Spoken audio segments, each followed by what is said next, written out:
The biggest issues facing California right now. Important questions about the comeback after COVID, the economy, and the future of the Golden State. From the Richard Nixon Presidential Library and Museum in Yorba Linda, this is the California Recall Debate. Now, here are Christine Devine and Elex Michaelson.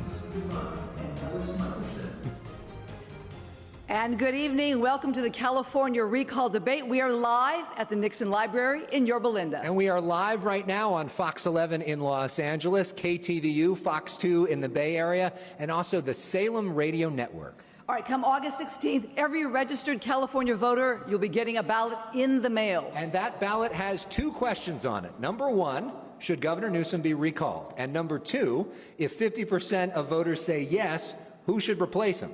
Well, these four candidates, they want that job. So let's now go to our moderator. Tonight is Hugh Hewitt, Salem radio host and CEO of the Nixon Foundation. Hugh. Thank you, Christine, and welcome everyone watching and listening tonight. As Christine said, I'm the president of the Nixon Foundation. Joining Elex, Christine, and me in asking questions tonight is Ambassador Robert O'Brien, former National Security Advisor to the President and co-chair of the Nixon Seminar. The Nixon Foundation sent 7 invitations to the debate tonight. Governor Newsom, Larry Elder, and Caitlyn Jenner declined to attend, but accepting and with us tonight are the 2018 GOP Republican nominee for governor, John Cox, two-term mayor of San Diego, Kevin Faulconer, currently serving assemblyman from the Sacramento area, Kevin Kiley, and former Congressman Doug Ose, who also represented the Sacramento area. Thank you, gentlemen, for coming tonight. The rules of the debate are very simple. I've discussed them with each of the candidates, and they have agreed to them. Questions are 30 seconds in length. Answers are 75 seconds in length. There will be a bell at 75 seconds, and they've all agreed to stop talking. They've also agreed not to interrupt each other. There is no right of reply. If they hear their name mentioned, they just have to hold their fire until it is their turn. Each questioner on our panelist side can ask either one question of all four or a separate question of each of the candidates. There'll be as many rounds as time permits, and we begin with Elex Michaelson, California's preeminent political reporter. Elex? Thank you very much, Hugh. That's very kind. Welcome to you all. Thank you so much for being with us tonight. This question is going to be for all of you, and we're going to go in alphabetical order, starting with you, Mr. Cox. If you become governor, you are going to face a Democratic supermajority in the Assembly and the Senate. They could override any veto that you have. You're going to face a lot of interest groups that are not going to want you in there and think they can wait you out for a year and then get a Democratic governor in November. Given all of those constraints, what specifically, tangibly, can you get done as governor? And what is priority one to actually get done? Thank you, Alex, for that question. The first thing that I do as the governor of this state is I call a special session to address housing. The housing crisis is the most severe problem. We have a lot of them, but housing really is the most severe because it's driving businesses out of the state, it's driving people out of the state. Housing is my business. I build houses in other states for a tiny fraction of what it costs to do in California. And the problem is government. It's government mandates, it's government lawsuits occasioned by the California Environmental Quality Act. It's all the delays, it's all the approval processes. I can get approvals in Indiana in 6 to 12 months. It takes 12 years. And the problem with the cost of housing is it drives the middle class into poverty and out of this state. And it also drives up the cost of everything else. Think about it. It's a wage price spiral upwards. I'm a CPA, I'm a businessman. I understand what families are going through, and we need to tackle housing. I'm also going to tackle the other problems in this legislature. I'm going to try to do it with the legislators' help, but if I don't get that help, I'm going to go into the districts and try to get people elected who will fix the problems of this state. Now to you, Mayor Faulconer, what can you tangibly get done, especially with a legislature that probably isn't going to want to work with you? Alex, thank you for being here tonight. Thank you to the Nixon Foundation, a new majority. I will just say at the outset, first and foremost, I'm excited. I'm excited because this recall is happening and Californians are ready to make a change at the top. And I'm ready to bring California together to champion the reforms and the changes that this state so desperately needs. Standing up for public safety and making our neighborhoods safer. removing tent encampments from our sidewalks, and making California more affordable. I'm looking forward to bringing our state together after a very difficult time to do that. And I have experience doing that. I did that as mayor of San Diego after a very difficult time in our city's history. I'm going to take that exact same approach. And I have experience in working with a majority Democrat legislature because I did it my entire tenure as mayor of San Diego. What do? You go out and you win the argument publicly. And then when you win the argument, you can get the vote. And I'm going to focus first and foremost on making California affordable. I put forward the largest tax cut in California history for our middle class because we need it, because our state's too expensive and Californians are leaving and voting with their feet. So if you believe like I do that it's time to make California more affordable, we can do it. Assemblyman, you're in the Assembly. You know how challenging it is to get Republican legislation through right now. What can you specifically actually make happen? That's right, and I have authored some of the most groundbreaking legislation to pass in recent years on topics like school choice, public safety, criminal justice reform, artificial intelligence. But what I've also seen in my 5 years in the legislature is that our state government is fundamentally broken. That's why our quality of life is declining in California. And what's broken it is we have a political class that serves special interests rather than serving the people of California. And I have not been able to fix our broken state government as one member of the legislature, and I wouldn't be able to do it on my own as governor, but I would be able to start doing it on day one with the mandate for fundamental change that this recall would provide. So the question you ask is the right one, because whoever wins this race is going to have 1 year to offer a viable alternative and set our state on a new course before the next election. So I'd say, first of all, the era of corruption is over. I've already taken a step in this direction by becoming the first elected official in California not to accept any funding from such special interests. Second, I'd strategically use executive authority to unwind harmful policies, such as by finally terminating the state of emergency and making sure that every California school is open full time. But yes, to truly get fundamental change, you need to work with the legislature. And having spent 5 years in the legislature, I know that the one thing legislators respond to is political pressure, the fear of losing their job. And having just seen the governor lose his job, there will be a unique opportunity to bring fundamental reforms on issues like the cost of living, rising crime rates, and school choice. Congressman Ose, what is something tangible and specific that you can actually get done? So the governor's got immense authorities within the agencies and departments of the state. First thing I'm going to do is I'm firing the guy that's preventing the construction of new water storage. Then I'm firing the guy that is trying to release, through regulatory changes, the prisoners who have been righteously convicted and have not yet served their terms. The State Board of Education, the governor has a number of appointees on there. That group controls the curriculum that is presented in our classrooms. I'm replacing the people that are there who are giving us all these foolish things that our kids don't need. We're going to focus on reading by the 3rd grade, history by the 6th, math by the 8th, and civics by the time they get out of high school. The governor also has immense authority in terms of the appointments to the PUC. I'm replacing the people who have given us power at 70 to 80% more than what our neighbors in Nevada or Arizona or elsewhere are paying. We're going to get back to addressing fundamental things that make a difference around the kitchen table. Thank you very much. To my colleague now, Christine Devine.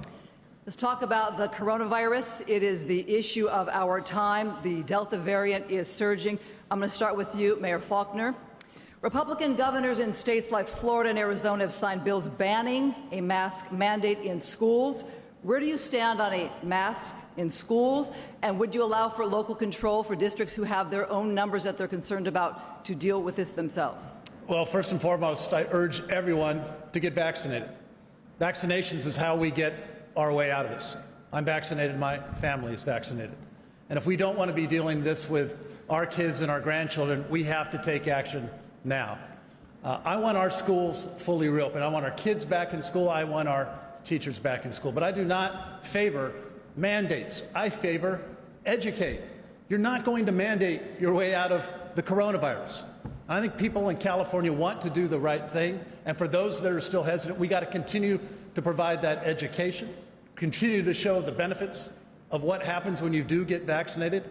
And so I believe that is absolutely the right way to go. Education first, not mandates. Would you ban a mask mandate in schools? I do not support a mask mandate in schools. Okay, thank you very much. We're going to go now to Mr. Cox. My question for you is, Governor Newsom issued a mandate for state employees and healthcare workers to show proof they've been vaccinated or take a weekly COVID test. Would you uphold that? No, I don't believe we should do that. First of all, there's a lot of people that have had COVID and have antibodies. They don't need the vaccine. They shouldn't get the vaccine.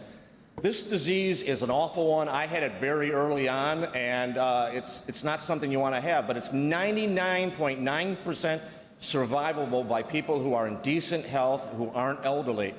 What we need to do is look at what other states have done. I mean, I compare California to Florida. I have two nephews that live in Orlando. They were able to go to school the whole time in front of a teacher. Kids in California were not given that privilege by Governor Newsom. Governor Newsom closed so many small businesses. I'm a small businessman. The big businesses were fine. Costco and Home Depot had just a good time, but small businesses were crushed. I don't think we should do mandates. I think the governor's COVID management was an absolute disaster. It resulted in far more danger and far more problems. He got slapped down in court, too, for closing the churches. Strip clubs and pot shops were deemed essential. I think it's really a problem when politicians and governments get involved in deciding what's essential and what's not. All right, we do know that the coronavirus is unpredictable. So my question now is to Congressman Ose. The CDC came out last week recommending masks indoors in hotspots, even if you're vaccinated. Would you adopt CDC guidelines? Several Republican governors, Texas, Nebraska, are not. I think the government is engaged in a significant overreach of its authority in terms of imposing these things. I happen to have great faith in the ability of people to make decisions of their own, to assess the risk that they face, whether it be for their child in school or their workplace or where they shop. If you go to a store that says, please wear a mask, you have a decision to make. You can put on a mask and go in, or you have to respect the store owner's rights to control their own environment. I just think that government overreach has to stop. All right, this is not the last variant we're going to have. If we don't break this pattern of government overreach into our daily lives, then we're going to get stuck with this over and over and over. Let's have some faith in the people that are in our state or in our country. Now, my view here is that instead of giving people mandates, we need to give them options. Our legislature and our governor right now have said, you will do this, without giving people options. I'm for giving people options. Take your kid to a different school, shop somewhere else. I'm not in favor of a government overreach as defined by the CDC. Thank you for your answer. Assemblyman Kiley, this is to you. 20 million Californians are fully vaccinated. That is 53% of our state's population. What would you do to get more people vaccinated, or do you believe personal choice, personal risk? I believe in personal choice, and I should say that I have done everything as a member of the legislature to get information and access to my constituents. That is in stark contrast to Gavin Newsom. In October of last year, he cast doubt on the safety of the vaccine. He said we can't take the FDA's word for it. This drew a scathing rebuke from the chair of the United States Senate Health Committee, who said the governor needed to stop second-guessing the career scientists of the FDA. He said that Newsom was costing lives and discouraging Americans from taking the vaccine. And then when it came time to actually roll out the vaccine in December, California had the slowest rollout of any state. For a time, we were 50th out of 50 in actually administering our doses. I had asked Newsom to call a special session of the legislature so we could be there to help, but he refused. He said he was going to do it on his own, and he blew it. You had seniors who were told they were eligible, would spend all day on the phone trying to get an appointment and couldn't get one. And this was at the time when it mattered most, when COVID was at its peak, when hospitalizations were at their peak, when deaths were at their peak. We undoubtedly could have saved lives if we had had a better government performance. We certainly would have done a lot more good than the hoopla with these vaccine lotteries and these steps we're taking towards mandates and passports. It is a perfect case study for the perversity of California politics, using bright lights and cash giveaways and state control as a mirage for a broken state government that fails to serve California in the most basic ways. We turn it now to the ambassador. Thank you, Christine. And this is a question for all the candidates with Assemblyman Kiley to begin. The DEA, the Drug Enforcement Administration, reports that cartels from Mexico, South and Central America are the biggest drug threat to the United States. There's an avalanche of cocaine and deadly fentanyl that's coming into this country, And unfortunately, the DEA says that California is at the epicenter of the cartel's malign activity here in our state. There are parents today outside of this library in the parking lot who've lost children to fentanyl, and they're protesting and asking for relief from Sacramento. If elected governor, what would you do to stop this avalanche of drugs and stop the cartels from coming into our states? Thank you. Well, thank you. And it's a very important question. And I was just at an event for parents in my own district whose son tragically died of fentanyl late last year, who would have been a senior, would have just graduated from Whitney High School in Rockland. And this is an issue that is affecting more and more families throughout the state. So public awareness is a very big part of it. Obviously, a lot of the issues at the border exist on the federal level, but there are things that we can do at the state level as well. For example, laws like the sanctuary state absolutely need to be rolled back, which have gotten in the way of our law enforcement in order to keep folks who are dangerous to our communities out and to actually enforce the law and keep our communities safe. I'll also note that California has made changes to our drug laws that have been entirely counterproductive. I was a prosecutor before I ran for office. I was a deputy attorney general for the state, and I saw right before I ran in 2016 that recent changes to our criminal law were having a devastating impact on the safety of our communities. It's taken Gavin Newsom 5 years now with a pending recall to finally realize there is a problem and say that he's tough on crime. Prop 47, to take one example, has made it so you can't charge someone with a felony for even using Class A drugs. That's why we have open drug use on our streets. It's also why prosecutors no longer have the leverage to actually force offenders into drug treatment, so they're not given the tools they need in order to turn their lives around. It's a lose-lose. It hurts public safety and it hurts the offenders themselves, and we make far too many of those lose-lose choices in California. Congressman Ose, what's your plan to take on the drug cartels and the gangs who are pushing fentanyl and cocaine to our kids? So one of the things that I bring to the table here is 23 years of experience following this issue. When I went to Congress, I didn't want to go on appropriations. I didn't want to go on Ways and Means. I wanted to go on the Drug Policy Subcommittee because that's who controls U.S. policy dealing with this situation. So this is not new to me.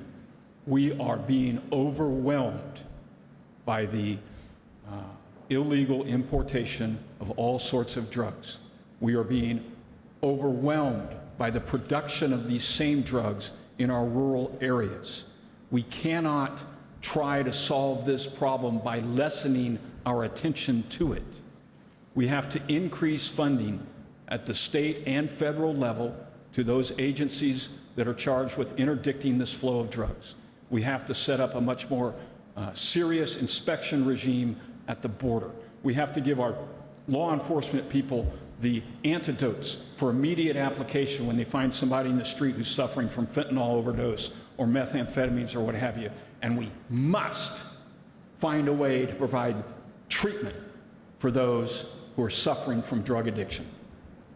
Thank you. Mr. Cox, why is Sacramento getting this so wrong for California families right now? How would you fix it? Because Sacramento is all about politicians who talk, and they don't do anything. I've been a businessman for 40 years. I have to solve problems. If I don't solve problems, I'm out of business. And this issue about the drugs coming across our borders, and I might also add the human trafficking as well as the guns, is personal to me. I have a 16-year-old daughter. Last night, I was at her high school in an all-parent seminar talking about the incidence of drugs in her wonderful school. It affects everybody in every neighborhood. And if you don't think so, I hope you never have to find out. We need to stop the dithering. We need to solve this problem, as I think only a businessman would, go right to the heart of it. We first of all need to end the sanctuary state nonsense in the state. We need to have the local police able to interface with ICE as well as the Border Patrol.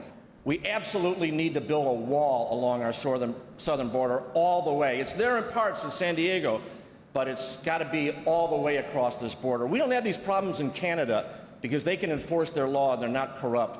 But unfortunately, we have problems with our neighbor to the south. They can't run their country and interdict this stuff, and we got to make sure that we protect our children at all costs. Thank you, Mayor. You confronted this issue head on in San Diego. What's the first step you take as governor? As governor, I'm going to put victims first, and I'm going to put criminals in jail, as succinctly as I can put it. And the fact that we have a governor, ladies and gentlemen, that has enabled the defund the police movement, the fact that we have a governor that has supported lessening penalties in our criminal justice system. And we've seen, Ambassador, as you said, the results on the street. He changed from doing heroin and methamphetamine from a felony down to a misdemeanor when he supported Prop 47. And guess what else we're seeing? And I was in San Francisco just last week in front of a closed Walgreens. Why was that Walgreens closed along with 13 others? Because of rising crime. And that means that in those neighborhoods where those Walgreens were, those families can't get the groceries that they may have depended on, or our seniors can't get the medications that they wanted. I will take a very strong and firm approach because I've seen the disasters of these policies on the streets throughout this great state of ours. It's time to have a governor who is going to put victims first. And that will be a dramatically different approach than we're seeing in Sacramento today. Thank you, Ambassador. I want to ask you all about critical race theory. It has embroiled the California Education Board in controversy for 4 years as they struggle to define ethnic studies. Divided communities, it's outraged parents over indoctrination of their children. It's divided teachers from school administrations and teachers from parents and children from education. What is CRT? Is it a real issue for the California public schools? And if so, what has Gavin Newsom done wrong about it? And what would you do right about it? You alluded to it first, so I'll bring it back to you, Congressman Ose. What would you do on your first day as governor?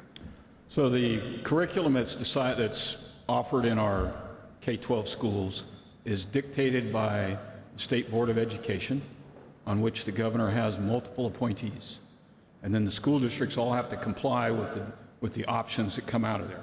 Each of those options today require a district to offer CRT, as it's known, in one form or another. I think it's very important to note that CRT is anti-merit, anti-objectivity, and anti-achievement. It introduces a totally different set of standards for measuring success. Those standards serve at cross purposes to undermine what we need to teach our children, right? Our children need to learn to read by the 3rd grade. They don't need to be given an excuse as to why they haven't learned to read by the 3rd grade. Our children need to learn math and civics by the 8th and the 12th grade. They need to not be given excuses that they can use to avoid responsibility for not learning that. I am opposed to CRT. It is anti-merit, anti-objective, and anti-achievement. Thank you, Congressman. Mayor Faulconer, if it's real, what has Gavin Newsom done wrong, and why should he be held accountable for these controversies? Well, CRT has absolutely no place in our public school system, period. It's divisive. Focuses on what divides us rather than what unites us as a country. That's why it's wrong, and that's why, again, we need to absolutely stand up for that. And the fact, we have to be very clear, the United States is not a racist country. Let me say that again, the U.S. is not a racist country. The more folks that stand up and speak truth to that, I think the better off we're going to be, because what CRT also leads to is cancel culture. I stood up against cancel culture. In fact, I stood outside Abraham Lincoln High School in San Francisco several months ago, where the school board up there wanted to remove the name Abraham Lincoln from the high school. And I stood up and I said, well, wait a second. What are we doing here? Instead of trying to get the kids back into school where they belong to get a good quality education, this school board was saying we're going to spend all our time trying to remove the name of Abraham Lincoln. We stood up to cancel culture. And guess what? 2 days later, they changed their mind. That's the type of pressure that I will bring. That's the kind of resolve I will bring as governor, to stand up for the courage of our convictions. Don't put yourself in front of just say what the woke crowd wants to do or the politically correct crowd. Mr. Cox, what role does a governor have, though, in local education decisions, or does Gavin Newsom have a leadership role that he has not executed? He has a leadership role, and he hasn't been exercising it. And the state spends $100 billion a year on education, and that gives them a lot of power. Hey, listen, the real problem here is the introduction of politics in our education system. I am an absolute advocate for giving the parents the power of education.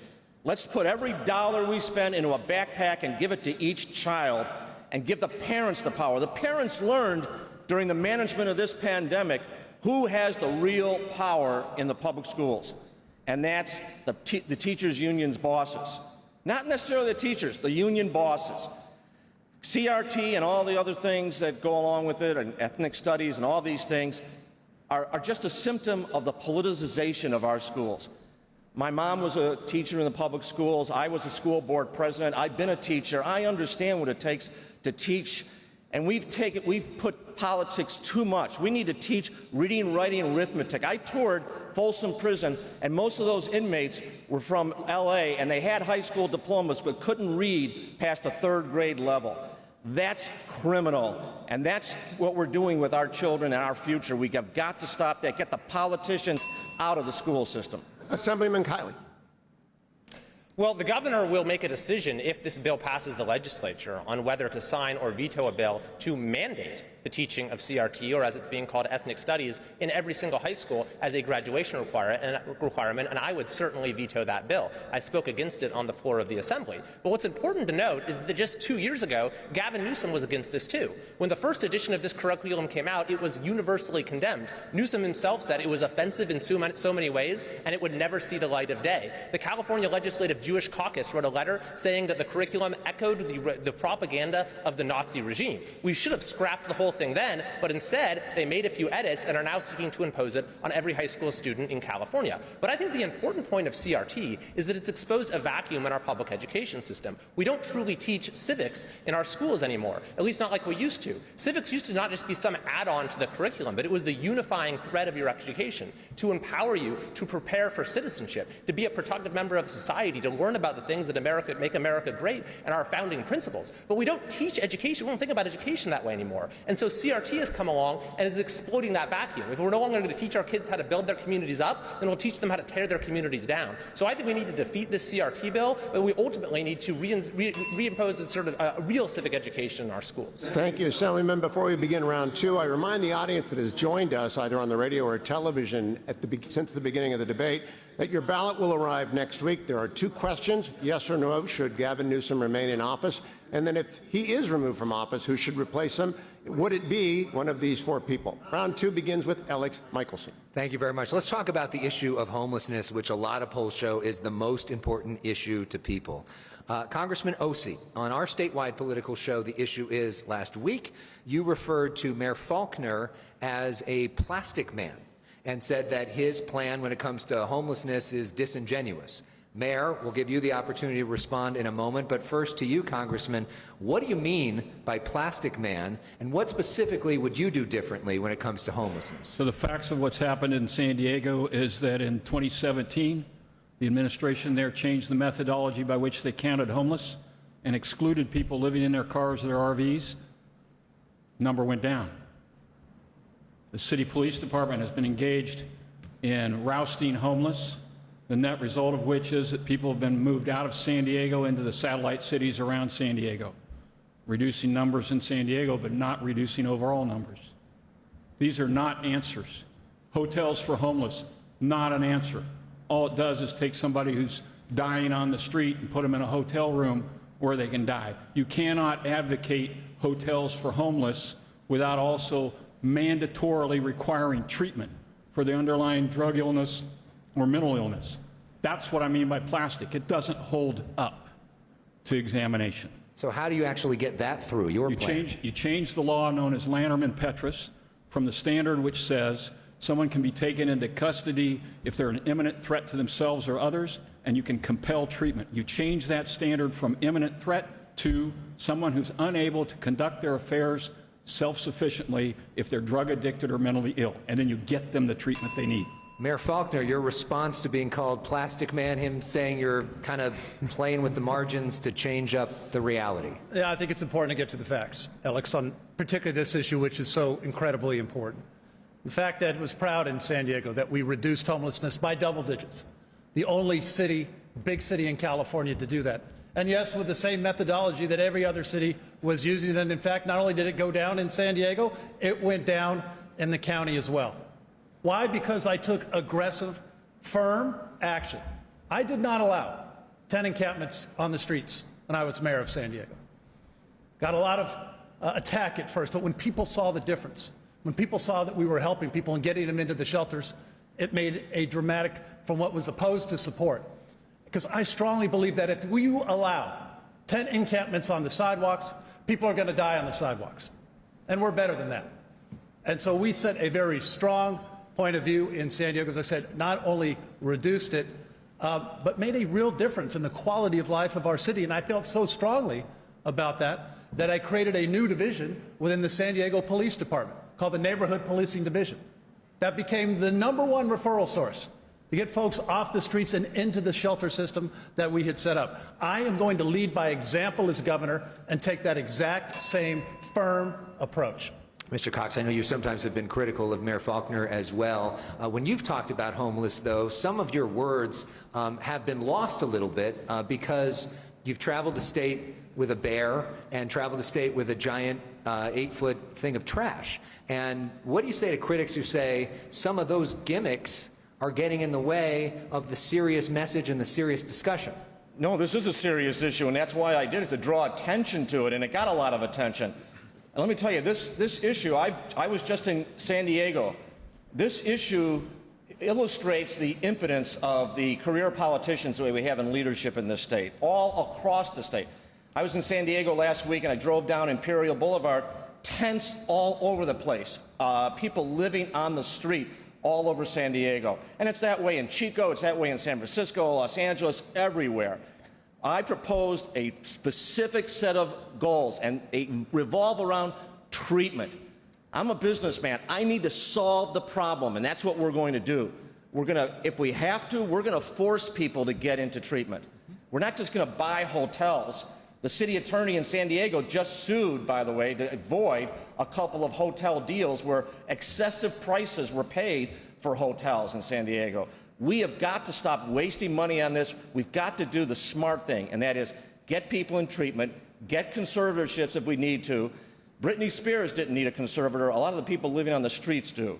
And we've got to make sure that we build lower-cost housing. I can't emphasize enough, that's the #1 issue that I'm going to address, and we have to make sure people can afford a place to live. Assemblyman Kiley, a lot of what Mr. Cox is talking about cannot be done unilaterally by the governor. It requires a changing of the laws. I know when you were on the issue, you said you wanted to call a special session of the legislature, bring them all back and deal with issues like homelessness. What specifically would you want to see in terms of the budget? And if the legislature say, no, we're not going to work with you, what do you do? Well, it's the governor himself who has gotten in the way of a lot of cases. And I should say at the outset that homelessness in California is a human tragedy and a national disgrace. We have more wealth in this state than all but 5 countries, and yet we have thousands of people dying on our streets. So I decided to do an audit of all the homelessness spending in California, because we keep spending more and more, and the problem keeps getting worse and worse. We have 9 times the unsheltered homeless population as the next closest state. My audit would have looked at where all the spending is going and why isn't it solving the problem. It got unanimous support on the Senate side of the audit committee, but the governor's administration testified against it, and we fell a single vote short on the Assembly side. And so what's happened? We've simply continued spending more money, and the problems only continue to get worse. The nonpartisan legislative analyst said more spending will quickly dissipate because there is no strategy. The governor's own mental health czar, his top mental health advisor, said in an interview in March that homelessness in California is not a money problem, it's a leadership problem. So what would I do? I would bring a new strategy, and I would bring new leadership. Under the 9th Circuit decision, you can't ask people to move along and get off the streets if there's a place for them to go. So I'd make sure there's a shelter, there's a roof over their head, there's a place for them to go. But then I'd connect them with the needed services, substance abuse treatment, mental health counseling, job training, you name it. This isn't brain surgery. We can look at what's worked in other states, and we can do it here. All right, thank you very much. Now to my co-anchor, Christine. So we reached out to our voters, asked them to send us questions. We had way too many questions for the amount of time, so what we're going to do is just toss each of you a different question just to get to know you a little bit better. So we'll start with you, Congressman Ose. It's about EDD fraud. Bruce Awashi asks, how do you clean up the EDD mess? Perhaps $30 billion in fraudulent unemployment claims in these COVID times. Others say it takes them days to get on the phone to get help to get their checks. How do you correct things? So Elaine Howell did our report on EDD. It was routinely ignored by the governor. So this really does lay right at Governor Newsom's feet. I doubt if he's even read the report. 114 pages filled with recommendations. This is not rocket science. Every large and small business in the state of California has measures in place to prevent inappropriate payouts for false invoices and the like. Every single large and small business in this state has a practice, if they're successful, of answering the phone in a timely manner. Those are the two critical pieces to this. Let's figure out, by going and looking at other entities that have large employee pools or large sales volumes, how do they prevent fraud? And let's incorporate those measures into the EDD process. And secondarily, just answer the damn phone, all right? Just answer the damn phone. That's a soundbite right there. All right, thank you. Mayor Faulconer, the question for you is crime. We all know that shootings are up, homicides as well. Susan Nelson asks about Prop 47. It changed a number of felonies to misdemeanors, basically theft under $950 to a misdemeanor. Voters approved that, though, in 2014. So what would you do about crime? We're ready to overturn that. Every California family deserves to be safe, to feel safe, and to have a safe neighborhood. That is not the reality under Gavin Newsom's California. As you rightfully point out, crime right now, violent crime is at a 13-year high. Murders are up 30%. And yet we have a governor who doesn't seem to think that it's a problem, won't talk about it. We have a governor who comes out and supports defunding the police movement. I stood up to the defund the police movement. I had hundreds of protesters out in front of my house this past summer, yelling at me, yelling at my family, every name in the book. Defund the police. I said no. I said the longer that they were out there, it would only strengthen my resolve to do the right thing. I didn't defund the police budget in San Diego, I increased it. I increased it because if we want safe neighborhoods, if we want the best and brightest men and women who wear that badge, protecting us day and night, we better darn well give them the tools, the training, and the support to be successful. That's the approach that I will take as governor, and work to strengthen those laws that this governor has worked to weaken. He's wrong. Californians know he's wrong. That's why he's going to get recalled. All right, thank you. This is to Assemblyman Kiley. The question is about immigration. Carmen Perez would like to know your policy on the border and immigration. And another question came in, would you send the National Guard to our border, our southern border? Well, we're obviously seeing huge problems at the border, and there's only so much you can do at the state level, but I would do what I could to try to assuage the situation and try to staunch the flow of folks over here, because it's become untenable in a lot of ways. But I should also point out that there's a lot of things that have been done at the state level using state policy that have been unhelpful. The sanctuary state is a prime example of that. This passed in 2017 and limited the ability of folks, of law enforcement, to coordinate with federal immigration authorities. And it was a law that only applied to those who had both come into the country illegally and had been, convicted of a criminal offense, and so, or at least arrested for one. And so I would seek to undo policies like that have served to put California in the wrong position vis-a-vis the federal government when it comes to immigration. I also think that we have done way too much in terms of expanding benefits that almost no other state has done. For example, in this last budget, there were unprecedented benefits, Medicaid, given to undocumented immigrants in California. This was a $267 billion budget, by the way, which is the largest in state history, and includes, record levels of funding in a variety of ways, but does very little to actually get our state moving in the right direction and get us the economic recovery that we need. All right, we thank you for your time. The question now, Mr. Cox, is to you. It is a business question. Support for small business. Nick Patronite writes, I work as a manager. Due to unemployment assistance in COVID times, we're struggling to find employees for our warehouse. How do you get people back to work? Small business is the engine of growth for not only California, but the entire country. And right now, we're supporting a lot of people, which is great for people who can't afford their life in this state, which we've got to reduce the cost of living, but we've got to correct the problem. We've got to give people opportunity. Just to start a new business in California now, it takes 6 to 12 months to get the paperwork done. And then you've got all kinds of problems with bureaucracy and regulations. We've got to cut through all of that. What I'm going to do as governor is zero-based budgeting and a transparency agenda, which means we're going to shine the light on every single regulation in California that limits the ability of people to start their own business. The licensing rules and the regulations are geared towards protecting existing business, but not letting people get into business. And we penalize people tremendously. We also need to reduce the tax burden. I'm going to be announcing a 25% across-the-board tax rate cut for every Californian, the largest tax cut in the history of this state, because this state taxes people too much and regulates people to death. I'm a businessman. I would never even think of starting a business in California.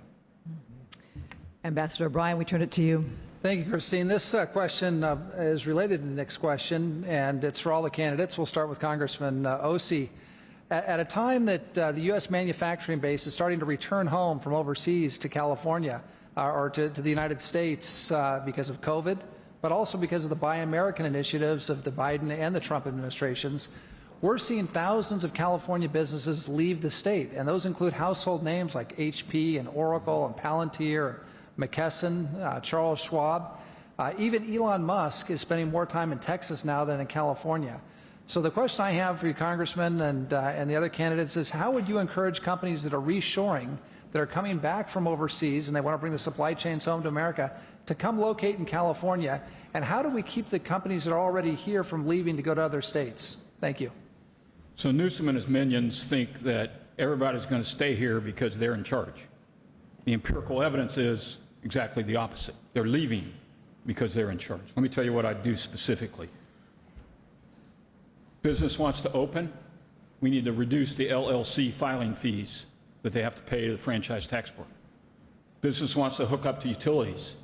We need to stop the excessive charges for connecting to utilities. Business wants to hire independent contractors to do this or that or the other thing because they don't want, or they don't have the volume to take them on full-time as employees. We need to rescind AB 5 and make independent contracting available to these companies.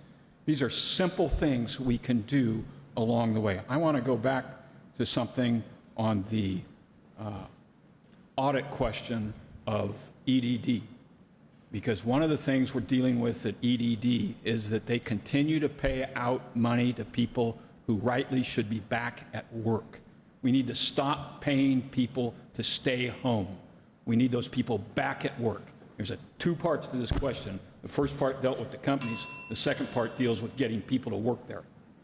Thank you. Assemblyman Kiley, we've got a legislature that hasn't done some of these basic things that the congressman just outlined. How do we get the legislature to work with you as governor to make California more attractive, A, for businesses to move into California, and B, to keep them from leaving? Well, I'll say, first of all, that a lot of the damage isn't actually done by the legislature. The legislature has delegated an enormous amount of power to California state agencies, and that's where a lot of the damage is done. They churn out regulation after regulation and entangle themselves more and more in our lives every year. And so as governor, you could bring new leadership. You could give all of these state agencies, CARB, the Water Board, the EDD, the Department of Public Health, a new directive to actually serve the people of California. Don't harass them or harangue them or try to run their lives like a lot of them do. But ultimately, in order to have sweeping change, and so yes, I would try to roll back those regulations and would do so using executive authority. But to have more sweeping change, you need to get the legislature to act. And the thing about the problem that you've cited is you hear a lot of these examples about Elon Musk and HP and the big companies, but actually the arrangement works out pretty well for big companies who have wide margins in a lot of cases, who have compliance departments who can tell them how to follow the law, who have lawyers on staff who can help them reduce litigation risks. It's small businesses who ultimately pay the price, and we saw that more than ever during the COVID shutdown. As powerful industries like Hollywood were exempted from the lockdowns, while small businesses die in droves. So I would immediately work on things like rolling back PAGA, which is a huge impediment, is a huge litigation risk for businesses, certainly repealing AB 5, and doing a systematic review of every regulation that needlessly makes it so difficult to do business in California. Mayor, how were you able to keep businesses from leaving San Diego, and what would you do as governor? Look, you're right. People are leaving California. They're voting with their feet. You name the state that they're going to. Let me ask the audience a question. Raise your hand if you know somebody who's thinking of leaving California. I'm not surprised to see that. That's the reality. And the reality is that we have a governor who doesn't seem to think that it's a problem, because people are voting with their feet. And for the first time, we lost population last year. We lost a congressional seat, of course, because of these terrible policies. And so rather than helping to make it easier to start a business or to make it more affordable for a family to actually stay, live, and retire in California, we have a governor and a legislature whose sole solution for virtually any problem is they want to raise taxes and send more money to Sacramento. Voters said no. this past cycle when they came out with the largest commercial property tax increase in the history of California. And the reason the Californians said no is because we've gotten to that point that says enough's enough. You can't keep putting the burden on small businesses. It's crushing our families. It's crushing so many entrepreneurs that we are so proud of here in California. So I will have a vastly different approach to support our businesses, stand up for doing the right thing, not moving forward with any of the tax increases that this governor and legislature continue to want to foist on California. Thank you. Mr. Cox, you're a successful businessman. What would you do in your first year as governor, or the year that you've got left in the term as governor, to change the situation and change it quickly?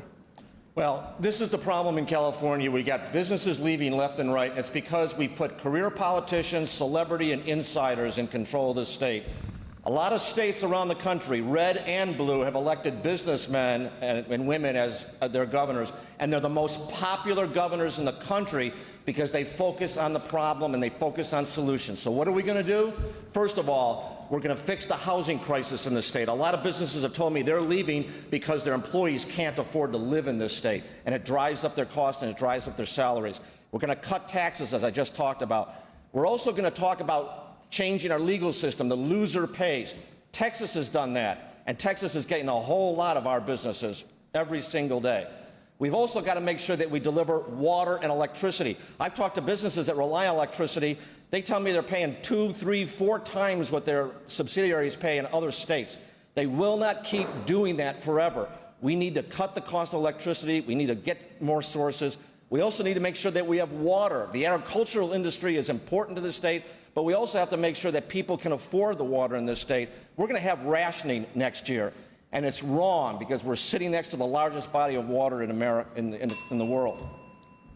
Thank you, Ambassador. I'm going to turn to that subject, water. The North Coast is already parched by drought. Drought has returned to many parts of California. And just yesterday, the State Water Resources Control Board issued an emergency curtailment authorized by Governor Newsom that will devastate the Central Valley, the farmers, and the hundreds of thousands of people who work for them. I'll start with you, Mayor Faulconer.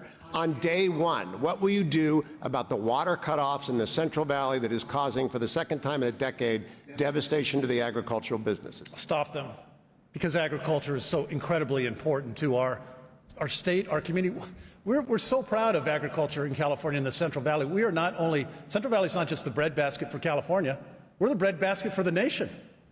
That's a truism. And yet we have a governor that has not done a thing to increase water supply in California. I was in Fresno just last week talking with our farmers who are seeing all of their allocations cut to virtually zero. We need to increase our supply. Specifically, we must move forward on projects that are already on the books, but this governor and legislature won't do it. Why he won't do it?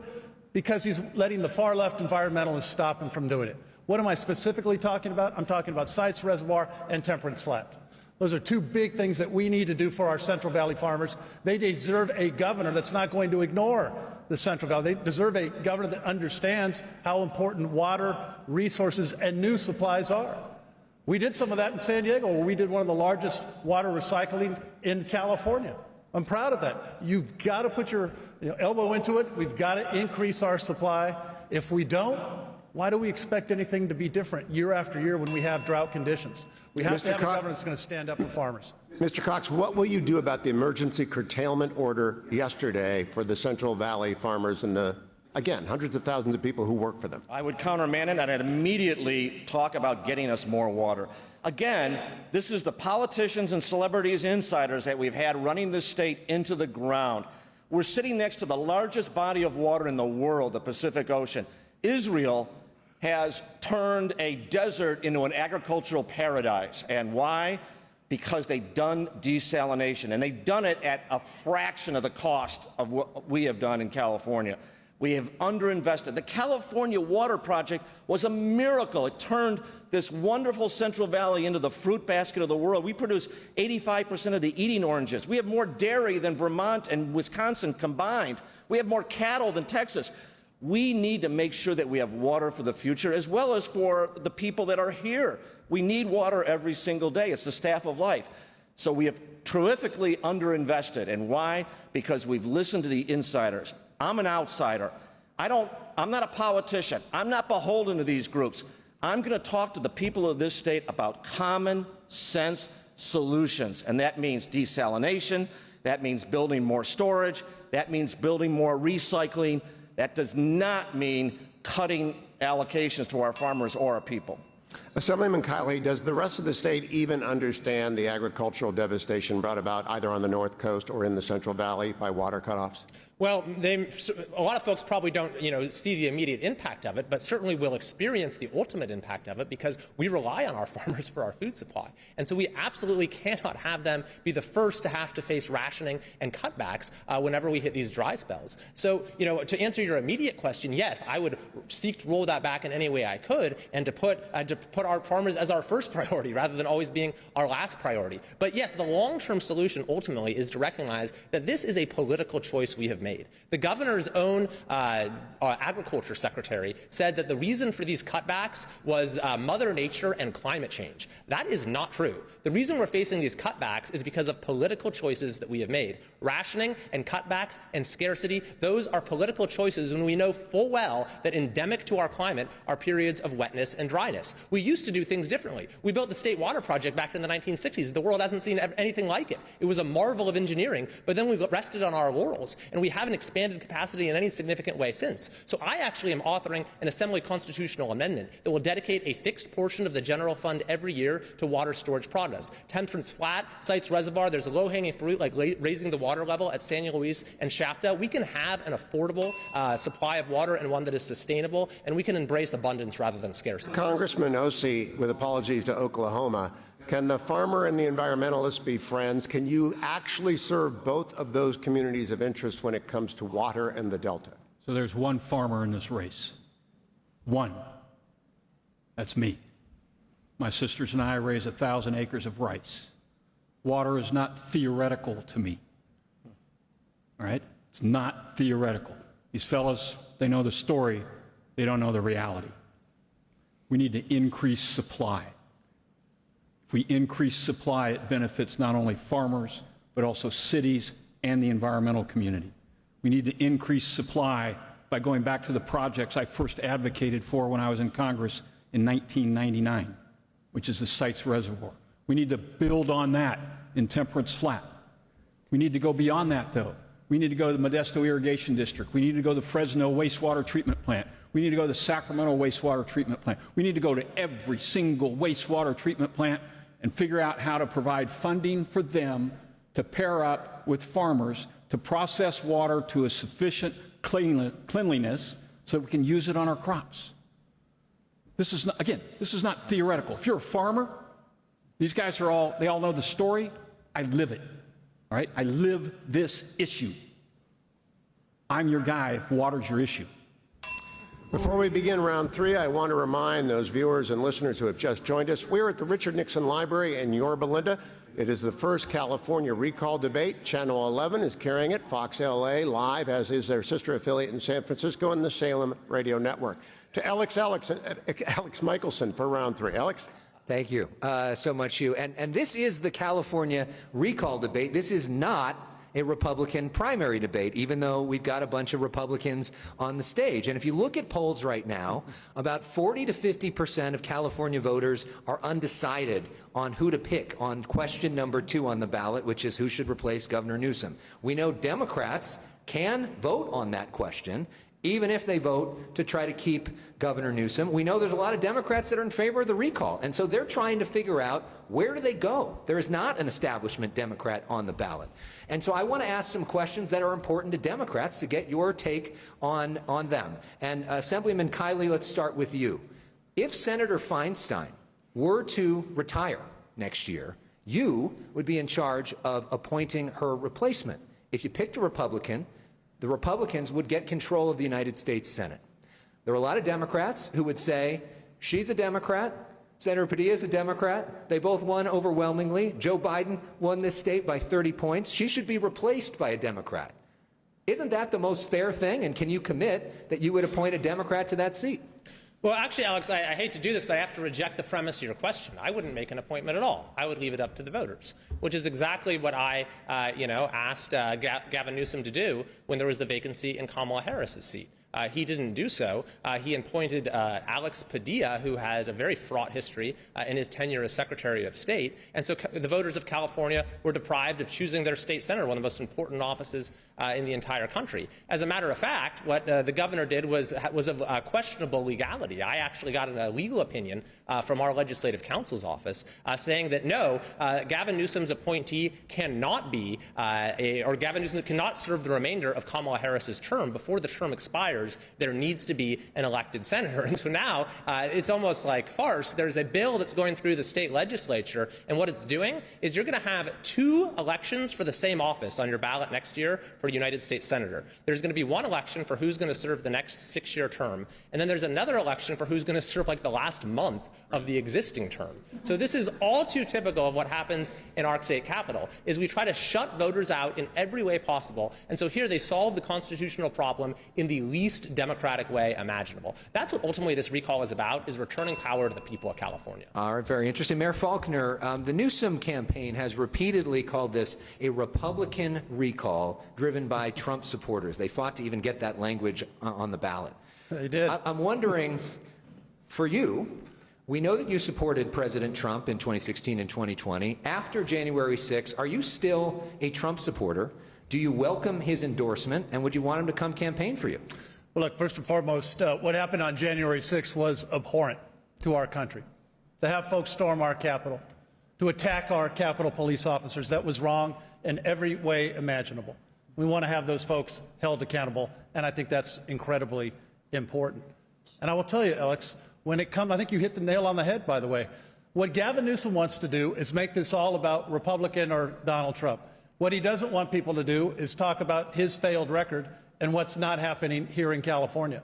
And I've been very, very upfront about it's not about partisanship right now, it's about leadership. And it's about leadership of a governor who has failed to do the right things and who won't actually take the stands because he's too afraid of the far left. And so what does he have to do now? All he has is not going to come out and defend his record during the recall. He's going to call it all kinds of names. But he's going to have senators from other states come up and say that this is a partisan issue. It's not. It's about bringing our state together. It's about a leader that understands you can't politicize every single thing like Gavin Newsom wants to do. He's not doing the job. It's time to have a governor that's going to do the job. So are you a Trump supporter, though? You're saying he's afraid of the far left. Are you afraid of the far right? I'm not afraid of anybody. I'm not afraid of anybody. So what's the answer?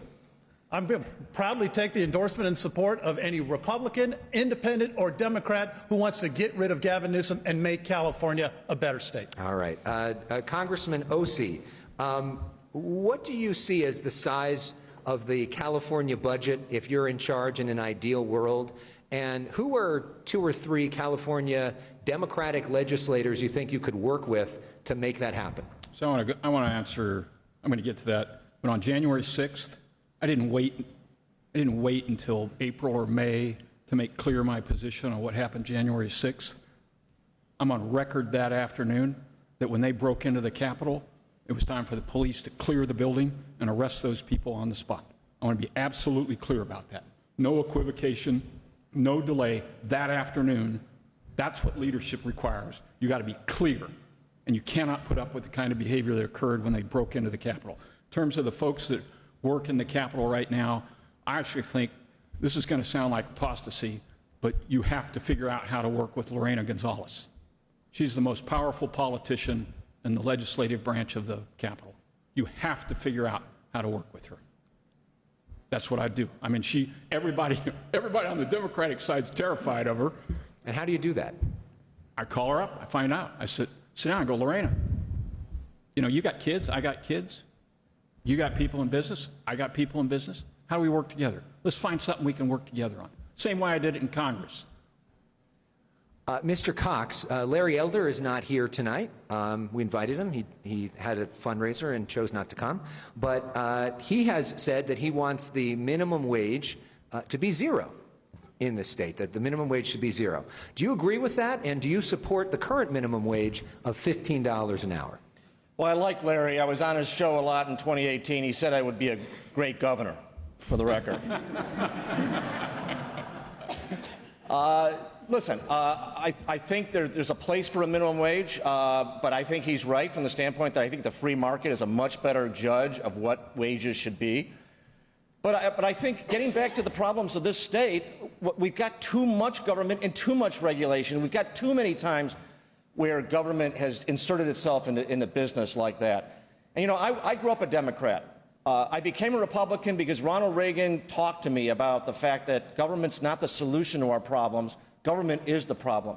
So my message to the Democrats and independents, and by the way, thousands of them signed this recall petition. Let me make that clear. They want a state that works. They want this state fixed. We have elected celebrities and career politicians and insiders for so long. We have not elected a business person who spent a career. I started with nothing, and I built a business that's highly successful. I did it by solving problems every single day. I don't care if it's a Democrat problem or a Democrat answer or a Republican answer. We've got to come together and unite and solve these problems. So what should the minimum wage be? You know, that's a question. Right now, it's what, $12 an hour. Up to 15. I think it should be gauged versus other states. But I'd like to see the real, true minimum wage. I agree with Larry. It should be zero. It should be set between the employer and the employee. All right. Thank you, sir. Christine. All right, so we are all here because we love California. Our friends are here, our families are here. This is a question about preserving our neighborhoods at the same time. Assemblyman Kiley, this is to you. Linda Merkins is a voter who asks, how do you preserve single-family neighborhoods but still increase housing opportunities? Well, it's a great question because housing is maybe the core issue as to why the American dream is falling apart in California. There was a recent survey that showed that 2/3 of Californians believe that kids growing up in our state today will be worse off than their parents. And it's why more and more people are packing up U-Hauls in order to avoid that fate. Last year, for the first time in California's 170-year history, our population declined. It's truly staggering. You know, this used to be the state where anyone could get ahead. Now it's the state that many can't wait to leave behind. And our soaring housing costs are central to that. Gavin Newsom promised a Marshall Plan on housing, but he has not produced anything of the sort. You know, construction has actually declined, and he's provided about 1/5 of the units that he promised. All the while, we now have a median house price in California that's over $750,000. That's up 20% just in the last year. And so you can get a good job after college, work hard, do everything right, and you not be able to afford a down payment on your home until you're in your 40s. So it's very important to preserve single-family neighborhoods and to allow for local flexibility and local autonomy. But there are simple steps that we could take to increase the supply of housing. We could certainly streamline the permitting process. We could eliminate all of the fees and costs that can be on average $150,000. We can reform CEQA and other litigation traps and do what other states do, where they get projects right off the ground without delay. Congressman Ose, I'm going to stick a little bit with that same question about preserving neighborhoods. How do you preserve the single-family neighborhood and increases housing? So I think the fundamental problem on our existing neighborhoods is that the legislature has gotten itself into a position where they believe they know better what should happen in this or that neighborhood than the local land use authority. So they've started to substitute their judgment through legislative fiat to accomplish their goals in Sacramento, whereas they may not work in, you know, pick a city. My view here is that you have to figure out how to get houses to market in a timely fashion. Let me give you an example. My sisters and I are in the middle of a project for 1,000 acres for 5,000 houses. We're in the 28th year of trying to process through the entitlement process. CEQA needs to be changed so that within the general plan area that a community adopts and which they finalize an EIR on, that within that general plan area, you don't have to have redundant EIRs over and over and over again, as long as the housing project or the commercial project meets the intention of the general plan. This is fundamentally common sense. You cannot layer on time requirements and expect housing to stay affordable. Mayor Faulconer, I'm going to send this one to you here. This is from Greg Lee, political reporter from KTVU in San Francisco. We already heard on the stage here that the average price of a home is $750,000. A lot of Americans, Californians, can't afford that, so a lot of them are going to rent. Greg Lee points out that rent in San Francisco is the highest in the nation. What do you do about that? It is too expensive, as we talked about earlier, and Californians are leaving and voting with their feet. And yet what we have seen from Gavin Newsom is nothing. A lot of rhetoric, word salad. He talks a lot about issues, but actually doesn't provide any of the solutions to make a change. It's time for a governor who's actually going to put proposals forward. In San Diego, as mayor, because of all of these regulations, we had to go through a process to do a citywide EIR for 1 year, but we did it for complete communities with one goal. How do we make it easier, faster, more efficient to do what? To actually get units constructed. And now you can do that in San Diego by going over the counter. And we said very clearly, here's where you want the growth and development along our major transit corridors. And just as importantly, here's where you don't, in our single family neighborhoods. And let me just be very direct. When we see some of these pieces of legislation that want to eliminate single family zoning in California, that's wrong. I will veto that. We can put the housing where we want it, along our transit corridors. We can make it easier to construct that housing, and we can have a governor that's actually going to back it up with changes in policies rather than what we're seeing from Gavin Newsom, which is zero. Mr. Cox, I want to change it up just a little bit about protecting our homes. This is a question for you about wildfires. Our meteorologist in Los Angeles at Fox 11, Rick Dickert, asked about this. He points out last year we broke a record. There are fires burning right now, but last year 10,000 fires, he points out, burning over 4.2 million acres. What would you do differently on California's fire prevention plan that the governor isn't doing now? Again, another issue that the politicians, celebrities, and insiders have just failed the people of this state. Climate change may or may not be causing these fires, but we've got to deal with them.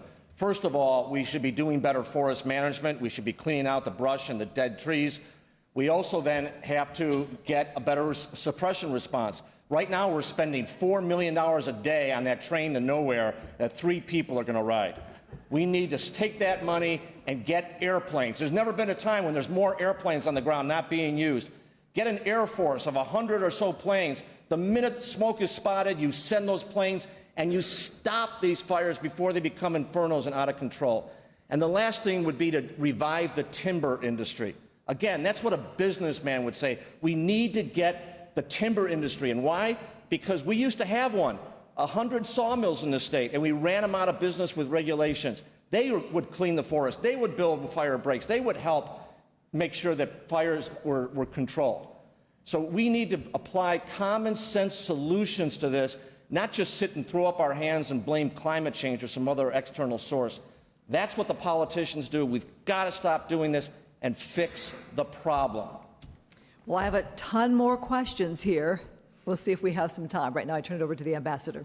Thank you, Christine. According to FBI Director Christopher Wray, the Chinese Communist Party has taken trillions of dollars in U.S. intellectual property and is currently influencing American policy through donations to universities through front organizations like the Confucius Institutes. Governor DeSantis in Florida just signed legislation to stop this conduct in Florida. Mayor Faulconer, what will you do to defend the UC and Cal State systems from both IP theft but also unlawful foreign political influence, while at the same time protecting the civil rights of our patriotic Chinese-American professors, staff, and students at the universities? Well, it's about calling it out when it happens, Ambassador, as you well know, and particularly from state-sponsored groups. We absolutely have to protect our IP. We are the most innovative state in the nation. We're proud of that. We have to have a governor that's going to stand up and protect it and call it out when those international bad actors are doing the wrong thing. I will have no problem doing that. And in fact, I spent a lot of time while I was mayor the last year and a half on working to get USMCA across the finish line, because how do we compete with China? It's about North American competitiveness. It's about the United States, Canada, and Mexico. We worked so hard to get that agreement signed because what that's going to mean for us and our ability to compete with China, to be direct. And now we have the benefits of that. And I saw it firsthand as mayor of San Diego, what we can do, and we're working together with all of our trade partners. That's how we compete. We strengthen the rules that allow our small businesses and prime companies to do what they need to do, and we take a firm stand when the bad actors come out and do the right, and don't be afraid to call them out on it. That's, I think, the most important thing. Thank you. Mr. Cox, what do you say about the Confucius Institutes and this foreign political influence on our university students coming from the Chinese and other foreign governments? Well, We need to deal with the Communist Chinese Party, and there's no question about it. It's an unaccountable party that controls that country, that feels it's going to control dissent. It censors its people. It tries to control the economy. In other words, it's kind of like Sacramento. We've got to stand up to this. Listen, we want to have a great relationship with every country in the world, but we also have to protect what our businesses have generated in this country. And as the mayor said, California is one of the leaders in developing intellectual property and developing business methods. It's not just intellectual property, it's business methods and markets. We need to make sure that we produce in this country. That's vitally important. We found that out during the pandemic when we found out that we didn't make enough ventilators, and we didn't have enough supplies for testing and other things in the pandemic. We need to make sure that we stop chasing business out of the state. That's what the politicians and celebrities and insiders who have controlled this state for too long had been doing to business, not just in California, but around the country. We need to make sure that we have people that are accountable and that we stand up for our business interests. Thanks. Congressman Ose, what do we do to protect the UC system and the Cal State system, the gems of our educational program in California? It's what's made our state so great, so competitive. It's why so many innovators live here and come here to study. How do we protect those universities from IP theft and malign activity? This is actually one of the most interesting questions that our country faces right now. It's not the UC thing I'll get to. CCP, as you know, is engaged in a systematic effort to steal our IP. It's been going on for at least 30 years. They started in agriculture. They've taken our tree technology, our livestock technology, our crop technology, and they've taken it to China, and they've tried to implement it. Right? Henry Kissinger wrote a book in 2011 called On China. It's about this thick, small print, but enlightening. I commend it to you to read if you want to know what the Chinese are up to. In terms of the UC and CSU system, in terms of protecting the ability to continue with the IP, we need to have a very, very strong standard for who ends up owning the IP that comes out. I'm not sure that's a state or a federal issue. I would prefer it be a federal thing for all universities across the country, but we can do it here if we have to, and I would support it. We are at war with China. We're not shooting bullets yet, but we are at war with China. You need to understand that. Assemblyman Kiley, one of the things that the governor in Florida has done is he said that state universities in Florida cannot contract and cannot enter into agreements across a whole wide variety of areas with China, with Russia, with Cuba, with Venezuela, with Syria, with Iran. Is that something you'd support here for the UC system and for the CSU system as well? Well, it sounds like something certainly worth looking at. With the UC, it's a little complicated because they're constitutionally independent. The state can't regulate them in the same way that they can the CSUs. But the problem that you bring up is one that I have a great deal of familiarity with. When I was in private practice, I prosecuted the civil case against Huawei Technologies for intellectual property theft. And this is in the public documents in the case. They had stolen this this smartphone testing robot from the lab of our client, and then, basically tried to steal the IP. And the Wall Street Journal, in a front-page article a couple years ago, cited our case as the basis for the federal action that followed against Huawei Technology. And so it is a very serious issue, and we need aggressive action of this on the federal level as well as where appropriate at the state level. I'll also add, by the way, that the threats to intellectual property in California don't just come from China. They come from our state legislature as well. I'm on the Judiciary Committee, and I see bills every year that erode intellectual property protections because they're trial lawyer-backed bills that seek to create new ways to sue people. This is just one of the many reasons that California is routinely rated the top judicial hellhole in the United States. But on the issue of universities, at the end of the day, I think what we need at our universities is to have a culture of free and open debate instead of them being sort of the sites of censorship that they've become. My first piece of legislation was a resolution to protect freedom of speech at our colleges and universities. It passed the legislature unanimously, but we've only seen backsliding since. Thank you. Hugh? Thank you, Ambassador. I have two questions left, so I'll ask two of you each. The first one, I'll ask Assemblyman Kiley to go on, the mask mandate for elementary school children. School begins in 30 days. The Orange County Board of Education sued Governor Newsom to stop any sort of mask mandate in the Orange County Public Schools. What do you believe you could do to stop mask mandates on elementary school kids if you are elected governor in a month?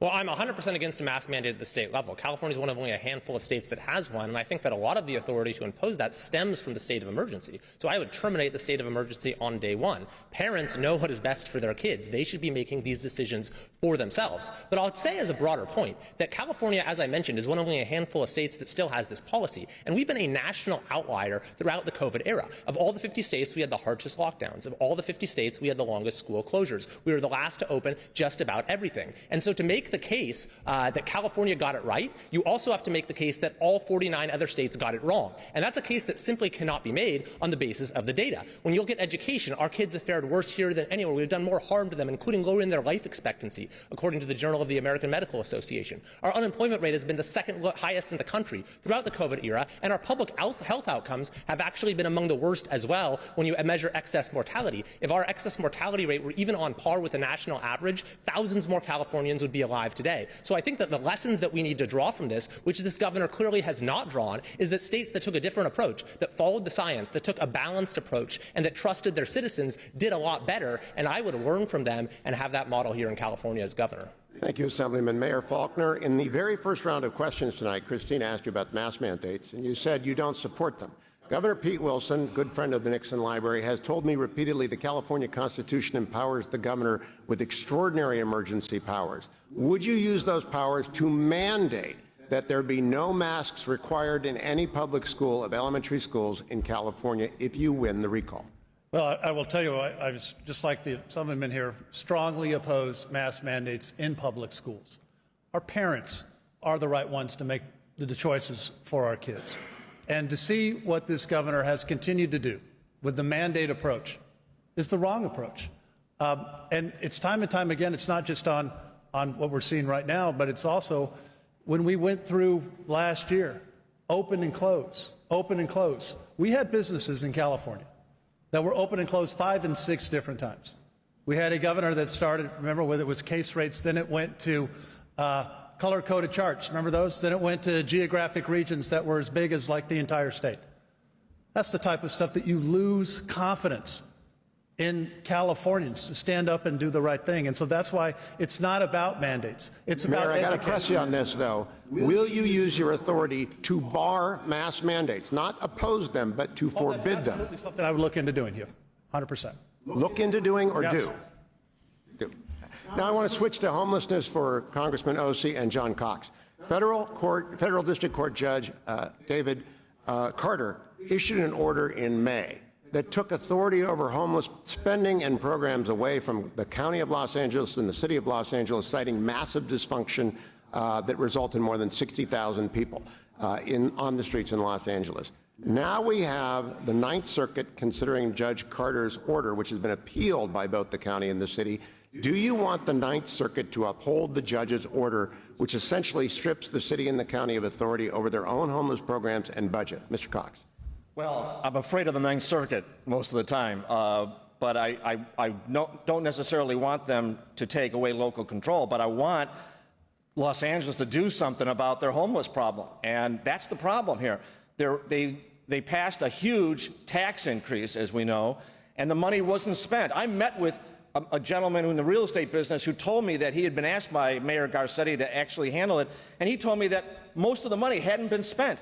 And you know why? Because the cost of building was outrageous. They were getting quotes of $500,000, $600,000 a door to build homeless units. I build in Indiana for $100,000 a door, and it's not the land cost, it's the regulations and the cost of building. What we've got to do is solve the problem again, and that means we've got to attack the cost of building in the state.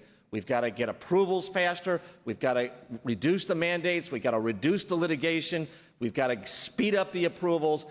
And then we've got to have the people demand that their officials use the money wisely. I'll tell you what, when I'm the governor of this state, we're going to go after every jurisdiction in California that wastes money. We're going to have full transparency and audits of every agency in every city. Congressman Ose, the Ninth Circuit is a lot better after President Trump added a number of its appointees. Judge Carter has taken the authority and the money away from the city and county of Los Angeles. The Ninth Circuit is considering whether to leave it with Judge Carter or give it back to the city and county of Los Angeles. What do you want the Ninth Circuit to do? So I want to go on record here thanking Judge Carter for slapping the elected leaders of L.A. on their performance on this issue. He basically said, you guys are incompetent, I'm taking it away from you. That's what he said. That's the way the system works. That was the message. Now, the city challenged that, and the Ninth's going to look at it. Look, I am just done waiting for somebody's solution on homelessness. 75 to 80% of these people are either drug addicted or mentally ill. There's no shortage of funds at the state or local level. Did you know that currently in the state today, there are 41 separate programs across 9 separate agencies spending $4 billion in the fiscal year ended June 30th to deal with homelessness, and the number just keeps going up. And now Governor Newsom says he's going to triple down on that and make no changes to the approach. Judge Carter did the right thing. He called them out.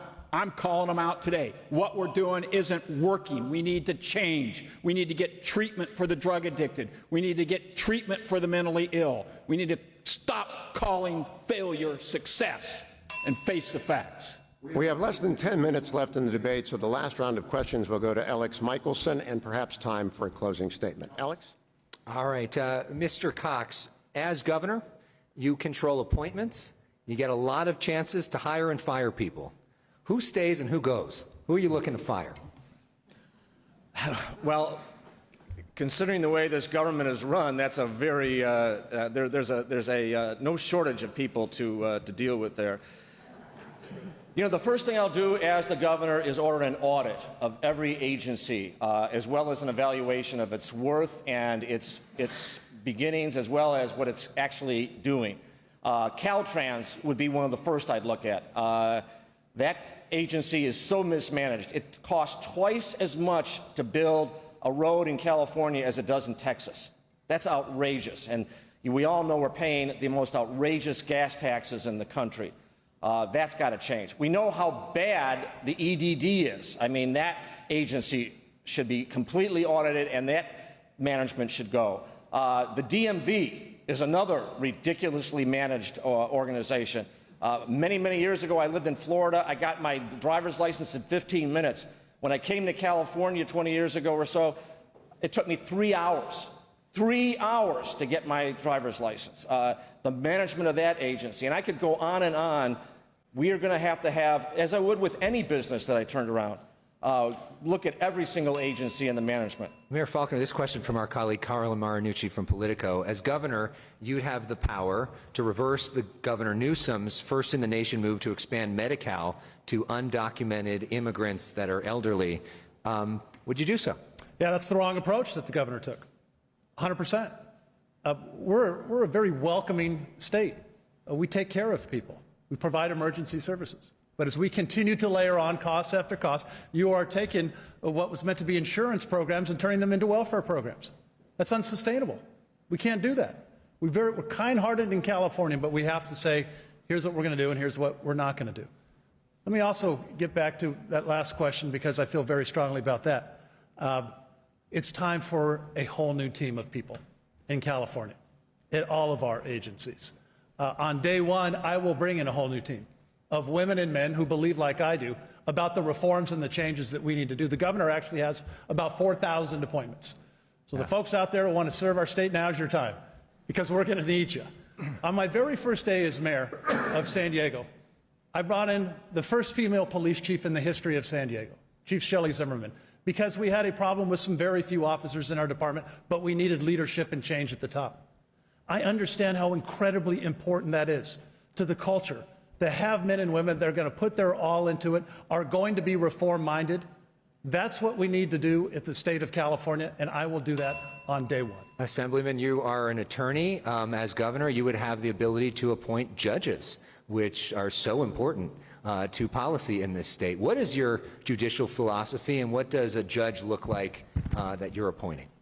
Well, I appoint judges that would uphold the Constitution and would set the parameters for our politics, that would not seek to, participate in our politics. I've gotten a little experience in the courts this last year plus when Assemblymember James Gallagher and I took Governor Newsom to court for abusing his emergency powers. We had seen very early, in the very early stages of COVID-19, that he was using executive powers, emergency powers, in a way that our Constitution does not envision, to actually make policy, to usurp the role of the legislative branch. So we took him to court in June of last year. We represented ourselves, actually, as attorneys, and we won a trial in Sutter County last November, and we're now seeking review by the California Supreme Court in order to uphold a very important principle, which is that we have a separation of powers, we have the rule of law, we have the Constitution, we have checks and balances, and even in an emergency, especially in an emergency, we need to have a representative government. And so we're hoping to get a ruling for the California Supreme Court that will be a very important precedent, that we will never have one-man rule in California again, and I will certainly look to appoint justices, whether at the Supreme Court level or throughout our judiciary, who will be of that mind. Congressman Ose, as governor, you have the power to declare states of emergency. Are there any states of emergency that you would declare